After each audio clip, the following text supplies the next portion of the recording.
ओम श्री परमात्मने नमः। श्री चैतन्य चरित्रावली अध्याय जननी के दर्शन। जननी, जन्मभूमि, गंगा जी, जनार्दन और जनक पिता, ये 5 जकार संसार में दुर्लभ हैं, अर्थात भाग्यशाली को ही इनके दर्शन होते हैं। नीलाचल से प्रस्थान करते समय प्रभु ने सर्वभौम आदि भक्तों से कहा था, गौड़ देश होकर वृंदावन जाने से मेरे एक पंथ 2 काज हो जाएंगे। प्रेममयी माता के दर्शन हो जाएंगे, भागीरथी स्नान और भक्तों से भेंट करता हुआ मैं रास्ते में जन्मभूमि के भी दर्शन करता जाऊंगा। महाप्रभु जनार्दन के हो जाने पर भी जननी, जन्मभूमि और जाह्नवी के प्रेम को नहीं भुला सके थे। उनके विशाल हृदय में इन तीनों ही के लिए विशेष स्थान था। इन तीनों के दर्शनों के लिए वे व्यग्र हो रहे थे। उड़ीसा प्रांत की अंतिम सीमा पर पहुँचते ही त्रिताप हारिणी भगवती भागीरथी के मन को परम प्रसन्नता प्रदान करने वाले शुभ दर्शन हुए। आज चीरकाल के अनंतर जगद्वंद सुरेश्वरी भगवती जाह्नवी के दर्शन मात्र से ही प्रभु मूर्छित होकर पृथ्वी पर गिर पड़े और गंगे गंगे कहकर जोरों से रुदन करने लगे। वे गदगद कंठ से गंगा जी की स्तुति कर रहे थे। कुछ देर के अनंतर प्रभु उठे और भक्तों के सहित उन्होंने गंगा जी के निर्मल शीतल जल में स्नान तथा आचमन किया। उड़ीसा सीमा प्रांत के अधिकारी ने प्रभु के स्वागत सत्कार का पहले से ही विशेष प्रबंध कर रखा था। प्रभु के दर्शन से अधिकारी तथा सभी राज कर्मचारियों को परम प्रसन्नता हुई। वे प्रभु के पैरों में पड़कर रुदन करने लगे। प्रभु ने उन्हें छाती से चिपटाकर कृपा प्रदर्शित करते हुए उनके शरीरों पर अपना कोमल हाथ फेरा। प्रभु का स्पर्श पाते ही वे प्रेम में उन्मत्त होकर हरि बोल कहकर नृत्य करने लगे। प्रभु के आगमन का समाचार सुनकर आसपास के सभी ग्रामों के स्त्री पुरुष तथा बालक बच्चे प्रभु के दर्शनों की लालसा से घाट पर आकर एकत्रित हो गए। वे सभी ऊपर को हाथ उठाकर नृत्य करने लगे और आकाश को हिला देने वाली हरि ध्वनि से दिशा दिशाओं को गूंजाने लगे। उस पार गौड़ देश की सीमा थी। गौड़ देश के सीमा अधिकारी यवन ने इस भारी कोलाहल को सुना, इसीलिए उसने इसका असली कारण जानने के लिए एक गुप्तचर को भेजा। उन दिनों दोनों राज्यों में घोर तानातनी हो रही थी। यहाँ से गौड़ जाने के 3 रास्ते थे, तीनों ही युद्ध के कारण बंद थे। आपस में एक दूसरे को सदा भय ही बना रहता। वह गुप्तचर हिंदू का वेश धारण करके प्रभु के समीप आया। प्रभु के दर्शन पाते ही वह अपने आपे को भूलकर प्रेम में उन्मत्त होकर जोरों से नृत्य करने लगा। उसी बेहोशी की दशा में वह अपने स्वामी के समीप पहुंचा। प्रांताधिप ने उससे उसकी प्रसन्नता का पूछा। उसने गदगद कंठ से ठहर कर कहा, सरकार क्या बताऊं, जिन्हें मैं अभी देख कर आया हूँ वे तो मानो सौंदर्य के अवतार ही हैं। उनकी सूरत देखते ही मैं शरीर की सुधि भूल गया। उनकी चितवन में जादू है, मुस्कान में मादकता है और वाणी में उन्मादकारी रस है। आप उन्हें एक बार देख भर लें, सब बातें भूल जाएंगे और उनके बेदामों में गुलाम बनकर कदमों में लोटपोट होने लगेंगे। उस गुप्तचर के मुख से ऐसी बात सुनकर अधिकारी ने अपने एक परम विश्वासी अमात्य को उड़ीसा प्रांत के अधिकारी के समीप भेजा और प्रभु के दर्शन की अपनी इच्छा प्रकट की। मंत्री महोदय भी प्रभु के विश्वव्यापी प्रेम के प्रभाव से बचने नहीं पाए। वे भी उस समय अनुपम रसास्वाद का पान करके छक से गए। उन्होंने प्रेम भरे वचनों में अपने स्वामी के संवाद को उड़िया अधिकारियों के समीप कह सुनाया। यवन अधिकारी की ऐसी अभूतपूर्व अभिलाषा को सुनकर उड़िया अधिकारी प्रभु के त्रिलोक पावन प्रेम की भूरी भूरी प्रशंसा करते हुए कहने लगे, महाप्रभु किसी एक के तो हैं ही नहीं, उनके ऊपर तो प्राणी मात्र का समान अधिकार है। आपके स्वामी यदि प्रभु दर्शन की इच्छा रखते हैं तो हमारा सौभाग्य है, वे आवें और जरूर आवें। हमसे जैसा बन पड़ेगा उनका आदर सत्कार करेंगे, किंतु वे ससनय ना पधारें, अपने 10-5 विश्वासी सेवकों के साथ ही प्रभु दर्शन के लिए आवें। इस समाचार को पाते ही यवन अधिकारी अपने 10-20 विश्वासी सेवकों के साथ हिंदुओं की सी पोशाक पहनकर प्रभु के समीप आए। उन्होंने प्रभु की चरण वंदना की। प्रभु ने उन्हें प्रेम पूर्वक आलिंगन प्रदान किया। वे बहुत देर तक प्रभु की स्तुति विनय करते रहे। उड़िया अधिकारी ने उनका यथोचित सम्मान और सत्कार किया, उन्हें बहुत सी वस्तुएं उपहार स्वरूप भेंट में दी और उनके साथ परम मैत्री का व्यवहार किया। प्रभु दर्शनों से अपने को कृतार्थ समझकर उन लोगों ने प्रभु से जाने की आज्ञा मांगी। तब महाप्रभु के साथी भक्तों में से मुकुंद दत्त ने यवन अधिकारी को संबोधन करते हुए कहा, महाशय, हमारे प्रभु गंगा जी के पार होना चाहते हैं, क्या आप पार होने का समुचित प्रबंध कर देंगे?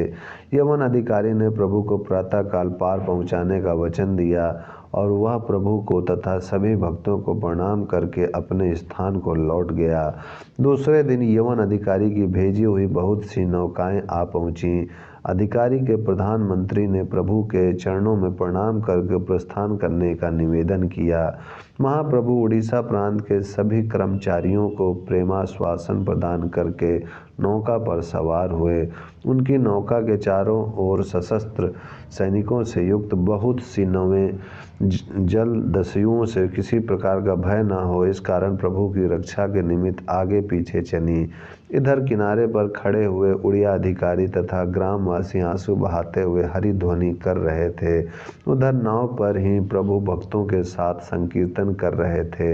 इस प्रकार प्रेम के साथ संकीर्तन करते हुए मंत्रेश्वर नामक नाले को पार करके प्रभु भक्तों के सहित पिछलदह पहुँचे। वहाँ से प्रभु ने मुसलमान अधिकारी को विदा किया और उसे अपने हाथ से जगन्नाथ जी का प्रसाद दिया। वह प्रभु दत्त प्रेम प्रसाद को पाकर प्रसन्नता प्रकट करता हुआ और प्रभु जन वियोग से अधीर होता हुआ वहाँ से लौट गया। महाप्रभु उसी नाव से पानी हाटी पहुँचे। पानी हाटी घाट पर प्रभु के आने का समाचार बात की बात में फैल गया। चारों ओर से स्त्री पुरुष आकर गौर हरि की जय, सच्चिदानंद की जय आदि बोल बोलकर आकाश को गुंजाने लगे। घाट पर मनुष्यों की अपार भीड़ एकत्रित हो गई। किसी प्रकार राघव पंडित प्रभु को अपने घर ले गए। वहाँ एक दिन ठहर कर दूसरे दिन प्रातःकाल ही प्रभु कुमार हाटी पहुँचे। नवद्वीप के श्रीवास पंडित का एक घर कुमार हाटी भी था। उस समय वे सपरिवार वहीं थे। वे प्रभु के पधारने से उनके परिवार भर में प्रसन्नता छा गई। स्त्री पुरुष बाल बच्चे सभी आकर प्रभु के चरणों में लोटपोट होने लगे। कांचनपाड़ा के शिवानंद सेन प्रभु को आग्रहपूर्वक अपने घर ले गए और वहीं महाप्रभु ने मुकुंद दत्त के भाई वासुदेव के घर को भी अपने चरण रज से पावन किया। एक दिन वहाँ रहकर प्रभु ने दूसरे दिन शांतिपुर में अद्वैताचार्य के घर के लिए चले। शांतिपुर में पहुँचने के पूर्व ही नगर भर में प्रभु के आगमन का हल्ला हो गया। लोग दौड़ दौड़ कर प्रभु के दर्शनों के लिए जाने लगे। महाप्रभु उस अपार भीड़ के सहित अद्वैताचार्य के घर आए। आचार्य अपने पुत्र अच्युत को साथ लेकर प्रभु के पैरों में पड़ गए। महाप्रभु ने उन्हें उठाकर छाती से लगाया और अच्युत के सिर पर बार बार हाथ फिराने लगे। इधर सची माता को भी किसी ने जाकर समाचार सुनाया कि प्रभु शांतिपुर आए हुए हैं। 6 वर्ष के बिछड़े हुए और अपने सन्यासी पुत्र के मुख को देखने के लिए माता व्यग्र हो उठी। उसने उसी समय आचार्य चंद्रशेखर को बुलाया। सभी भक्त बात की बात में सची माता के आंगन में आकर एकत्रित हो गए। सभी प्रभु के दर्शनों के लिए व्यग्रता प्रकट कर रहे थे। उसी समय सची माता के लिए पालकी मंगाई गई और माता भी अपने जगन्मान्य पुत्र के मुख देखने की इच्छा से शांतिपुर जाने की शीघ्रता करने लगी। संसार में मनुष्य सब बातों का थोड़ा बहुत अनुभव कर सकता है, किंतु सती साध्वी आर्य ललनाओं की विरह वेदनाओं को समझने की और समझकर अनुभव करने की सामर्थ्य किसी में भी नहीं है। भक्त तो अपने प्यारे प्रभु के दर्शन करने शांतिपुर चले जाएंगे। वृद्ध माता भी भक्तों के साथ दौला पर चढ़कर शांतिपुर में अपने प्यारे लाल का माथा सूंघ आएंगी और अपनी चीर दिन की साध को पूर्ण कराएंगी। किंतु पतिव्रता विष्णु प्रिया की क्या दशा होगी। 2 कोस पर बैठे हुए भी अपने प्राणेश्वर के दर्शन से वह वंचित ही रहेंगी। उनके लिए उनके पति नीलाचल हो चाहे शांतिपुर, दोनों ही स्थान समान है। हाय रे समाज, तूने पतिव्रताओं के लिए इतनी कठोरता क्यों स्थापित की है। रात्रि दिन जिनकी मूर्ति आंखों में नृत्य करती रहती है, प्रति क्षण हृदय जिनका चिंतन करता रहता है, वे ही प्राण रमण प्रियतम इतने समीप रहने पर भी बहुत दूर ही बने हुए हैं। विष्णु प्रिया अपनी मनोव्यथा को किसी के सामने प्रकट करने की बात भी तो नहीं थी। यह तो हृदय के गहरे घाव की आंतरिक कसक थी। इसे तो कोई भुक्तभोगी ही समझ सकता था। बेचारी वाणी की क्या सामर्थ्य जो उस वेदना को व्यक्त कर सके। विष्णु प्रिया अपने पति के शयन कक्ष में जाकर चुपचाप बैठ गई। उस समय उनकी आंखों में एक भी आंसू नहीं था। उनका हृदय जल नहीं रहा था, धीरे धीरे सुलग रहा था।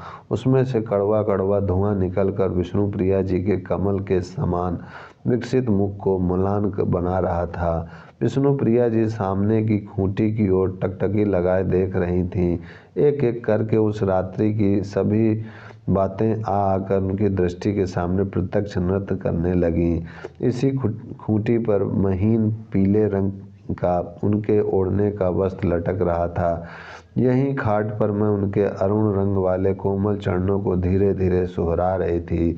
वे बार बार मेरा आलिंगन करते और कहते, तुम तो पागली हो, रोती क्यों हो, हंस दो, अच्छा एक बार हंस दो। ऐसा कह कह कर वे बार बार मेरी डोरी को अपनी नरम नरम उंगलियों से ऊपर की ओर उठाते। उस समय मुझे नींद आ गई। इन विचारों के साथ ही साथ सचमुच विष्णु प्रिया जी को नींद आ गई।